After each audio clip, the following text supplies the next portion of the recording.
अस्सलाम वालेकुम and welcome to my channel painless TV. मैं हूं शगुफ्ता यास्मीन यानी कि SY और मेरे साथ यहां पर डॉक्टर शाहिद मौजूद हैं। हम RTG जिम में इस वक्त मौजूद हैं और आज का जो शो है वो डिस्कशन है हमारा पेन मैनेजमेंट के हवाले से। मुख्तलिफ़ किस्म के पेन जो हैं वो सबको हो रहे होते हैं और लोग तकलीफ़ में मुब्तला होते हैं, तो उसी हवाले से आज हम बात करेंगे। डॉक्टर शाहिद आपको नज़र आ रहे हैं स्क्रीन पे, हम इनसे बिल्कुल आपको मिलवाएंगे। लेकिन अगर आप हमारे चैनल पर नए हैं तो हमारे चैनल को सब्सक्राइब ज़रूर कीजिए, सेगमेंट अच्छा लगता है तो लाइक कीजिए। चलिए जी, प्रोग्राम को आगे बढ़ाते हैं और मिलते हैं डॉक्टर शाहिद से। अस्सलाम वालेकुम। वालेकुम सलाम।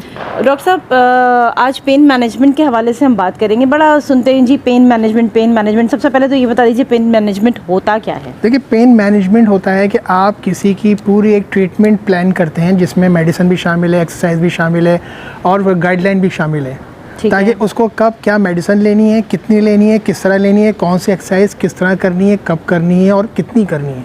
सही है, बिल्कुल सही है। अच्छा, अब पेन मैनेजमेंट की जब हम बात करते हैं तो मुख्तलिफ़ किस्म के दर्द दिमाग में आ जाते हैं और जिस तरह से ज़्यादातर जो मैं प्रॉब्लम देख रही हूँ ख़वातीन में और मर्दों में भी होती है, नेक के इश्यूज़ बहुत हैं, नेक पे बहुत पेन रहता है और उसकी मुख्तलिफ़ वजूहात होती हैं जो कि डॉक्टर साहब पहले भी बता चुके हैं आप लोगों को। लेकिन आप क्या सजेस्ट करेंगे, क्या किया जाए? लोग विक्स लगा लेते हैं या कोई इस तरह का ऑइंटमेंट लगा लेते हैं जो कि पेन को किल करें? देखिए, विक्स वगैरह तो रेमेडीज़ हैं। बेसिकली जब आपकी नेक पे पेन आता है तो डिपेंड करता है कि आपकी नेक में इशू क्या हुआ है। सर्वाइकल में भी पेन होता है, सर्वाइकल में भी मुख्तलिफ़ चीज़ें होती हैं। इसी तरह नेक में जब पट्टा कड़ जाता है उसमें भी इश्यूज़ होते हैं। किसी के मोरे बढ़ जाते हैं, मोरों के बीच में गैप आ जाता है, उसके भी इश्यूज़ होते हैं। इन सब को एक प्रॉपर तरीके से मैनेज करना पड़ता है कि किस वक्त आपको किस चीज़ की ज़रूरत है। कुछ लोग सॉफ्ट कॉलर यूज़ करते हैं, कुछ लोग हार्ड कॉलर यूज़ करते हैं। कुछ को हम एडवाइस करते हैं कि आप ये एक्सरसाइजेस करें तो आपकी काफ़ी हद तक पेन कम हो जाएगा। डिपेंड करता है कि आपका लाइफ स्टाइल क्या है और किस तरह आप अपना लाइफ स्टाइल गुजारते हैं। अच्छा, जिस तरह से सॉफ्ट कॉलर और हार्ड कॉलर की आपने बात की, तो ये तो डॉक्टर ही सजेस्ट करेगा कि इनको सॉफ्ट कॉलर चाहिए कि हार्ड कॉलर चाहिए? देखिए, डिपेंड करता है। हमारे यहाँ जिस तरह है उस फिजिशियन हैं, इस तरह आपके ऑर्थोपेडिक्स हैं, वो प्रॉपर गाइडलाइन प्रॉपर इन्वेस्टिगेट करते हैं, उसके बाद डिसाइड करते हैं कि अब इनको करवाना क्या है और किस तरह करना है। सबका एक टीम वर्क है, उसके साथ आप लोग चलते हैं तो फिर आपको रिलीफ मिलता है और आप अपनी कंप्लेंट्स को काफ़ी हद तक कम कर सकते हैं। अच्छा डॉक्टर साहब, यहाँ पे एक सवाल बड़ा इंपॉर्टेंट आपकी बात से मेरे जहन में आया और काफ़ी लोगों के जहन में भी होगा। मालिशे का एक कॉन्सेप्ट है हमारे यहाँ, मतलब लोग, हम उसे डिनाई नहीं कर सकते, लोग जाते हैं मालिशे के पास और उससे मालिश करवाते हैं। यूँ समझ लीजिए कि वो समझते हैं कि मसाज है, है ना? अच्छा, इसी तरह से किसी का अगर कोई एक्सीडेंट हो जाता है, रिस्ट बोन जो है वो उसमें बाल आ गया या पाँव में कहीं पे बाल आ गया, जो कहते हैं क्रैक आता है हड्डियों में, जहाँ तक मेरी समझ है, क्या वो मालिशे का काम है कि वो उसको वापस रिपेयर कर दे? पहले लोग सेहतमंद थे, ताकतवर चीज़ें लेते थे, उनमें वो एक्सरसाइज करते थे, लंबी वॉक करते थे, इतनी फैसिलिटीज़ नहीं थी। जिस तरह हमें गाड़ियाँ मिल गई हैं, बाइक्स मिल गई हैं, दूध भी लेने आ रहे हैं तो बाइक्स पे जा रहे हैं। एक्सरसाइज का कोई इतना कॉन्सेप्ट नहीं। अब जाके लॉकडाउन के बाद कुछ अवेयरनेस हुई है कि लोग फिटनेस को समझने लगे हैं। बट अगर आप बात करते हैं कि मालिशे का काम जो होता है, वालेकुम सलाम, आप समझते हैं मालिशे का काम जो होता है वो यही है कि आप उसको तो जोड़ना, तो ये चीज़ें नहीं है। अब ये चीज़ें इसलिए भी नहीं है कि इसके लिए प्रॉपर एजुकेशन आ गई है। किसी का अगर फ्रैक्चर होता है तो फ्रैक्चर कई किस्म का होता है, जिसमें मुख्तलिफ एंगल से हड्डी टूटती है। अब हड्डी टूटती है तो उसका क्या करना है और किस तरह के तरीके से पेशेंट को गाइडलाइन देनी है। ऑपरेशन सर्जिकल केस है, नॉन सर्जिकल केस है, बहुत बड़ा चैप्टर है पूरा, तो ये उनका काम नहीं है।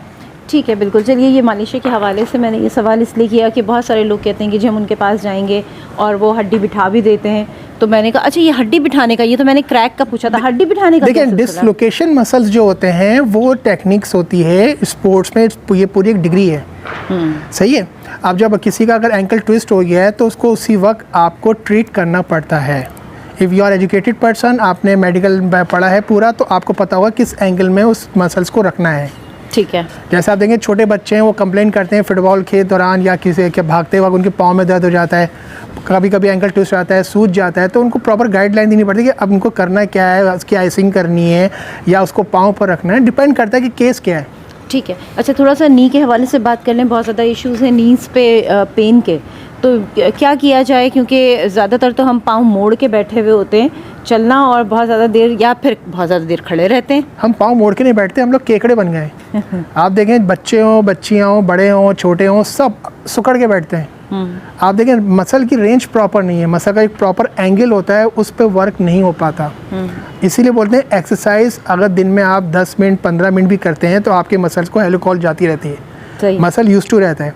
फ्रोजन शोल्डर है, उसमें केसेस हमारे जाते हैं कि ऊपर से हाथ उठाने वाला कोई काम नहीं करते। इसी तरह कुछ लोग मालिशी के पास गए, उन्होंने कोई रग दबा दी ज़ोर से, वो एक प्रॉब्लम शुरू हो गया।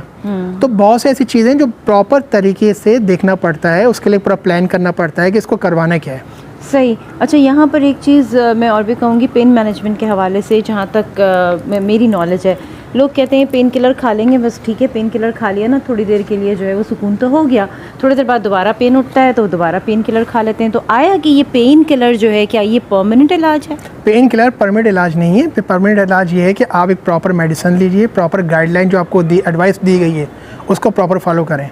ठीक है। आप हर वक्त पेन किलर लेते रहेंगे तो एक वक्त आएगा आपसे फ़ायदा नहीं होगा उस मेडिसिन से। हाँ, वो जो आप टैबलेट ले रहे हैं उस टैबलेट से आपको फ़ायदा नहीं होगा, तो आपको ग्राम बढ़ाना पड़ेगी।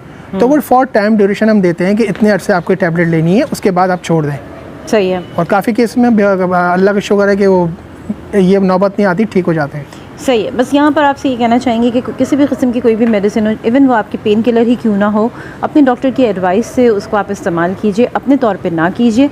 और कुछ मेडिसिन होती हैं जिनको टेपर डाउन करना होता है, आपको नहीं पता कितना कम करना है, कितना कम नहीं करना है या कितना बढ़ाना है। आप अपने तौर पे उस चीज़ को अगर करेंगे तो फिर आगे जो उसका जो एक असर आता है या आपके लिए जो साइड इफ़ेक्ट्स आते हैं वो बड़े ख़राब होते हैं। डॉक्टर साहब thank you so much. Thank you. आज हमने ज़रा शॉर्ट डिस्कशन किया, लेकिन पेन मैनेजमेंट के हवाले से किया कि पेन को आप मैनेज किस तरह से कर सकते हैं। तो एट द एंड हमें ये बात समझ में आई कि जी आपको कहीं भी पेन हो रहा है, मुसलसल रह रहा है, तो ज़रूर अपने डॉक्टर से जो है वो रुजू मशवरा करें। हाँ, मशवरा कीजिए, उनसे पूछिए और फिर जो मेडिसिन वो आपको सजेस्ट करते हैं उसको आप इस्तेमाल करना शुरू करें। बहुत सी ख़वातीन ऐसी हैं जिन्होंने अपने घुटने के दर्द को बढ़ाती रहीं इतना बढ़ा लिया कि अब वो ये है कि जी अब आप रिप्लेसमेंट करवा लें इसकी, और कुछ नहीं हो सकता। देखें, अगर आप हर चीज़ की ये सोचेंगे कि मैं इससे जान छुड़ा लूँ, मुश्किल है। शॉर्टकट हमेशा नुकसानदेह है। अगर आपको कोई प्रॉब्लम है, आप डॉक्टर से ना भागें, आप जाके उससे डिस्कस करें, वो आपको प्रॉपर एडवाइस करेंगे कि हाँ भाई आपको ये करना है। अब हमारे पास लोग आते कहते हैं, हम बोलते हैं आपको शुगर है, नहीं कुछ अरसे पहले थी, तो ये सवाल ये जवाब नहीं है। आप प्रॉपर इन्वेस्टिगेशन के बाद आइए। सही, या तो है या नहीं है। सही है। शुगर थोड़ी बहुत नहीं होती, बस शुगर होती है, वो कभी कम हो जाती है, कभी बढ़ जाती है, तो उसके हिसाब से डॉक्टर आपको दवा एडजस्ट करता है। उसकी दवाओं के लिए भी कहते हैं कि आज तो कम है तो आज हम दवा नहीं खाएंगे, तो ऐसा कुछ ना करें।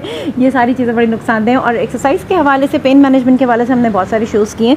डॉक्टर शाहिद के प्रीवियस शोज़ अगर आप देखना चाहते हैं तो प्लेलिस्ट पर चले जाइएगा, वहाँ फिटनेस विद डॉक्टर शाहिद के नाम से फ़ोल्डर मौजूद है जहाँ पर मुख्तलिफ एक्सरसाइजेज़ आपको बताई जा रही हैं। आज का शो भी आपको वहाँ मिलेगा और उसके अलावा जितने भी शोज़ आने वाले हैं वो भी आपको वहाँ पर बआसानी मिल जाएंगे। चलिए जी, डॉक्टर साहब थैंक यू सो मच, आप मेरे साथ मौजूद रहे। और इसके साथ ही यहाँ पर हमारा फिटनेस विद डॉक्टर शाहिद का सेगमेंट एंड हो रहा है। शिगफ्ता यास्मीन यानी कि SY को दीजिए इजाज़त, फिर मिलेंगे। अल्लाह हाफ़िज़।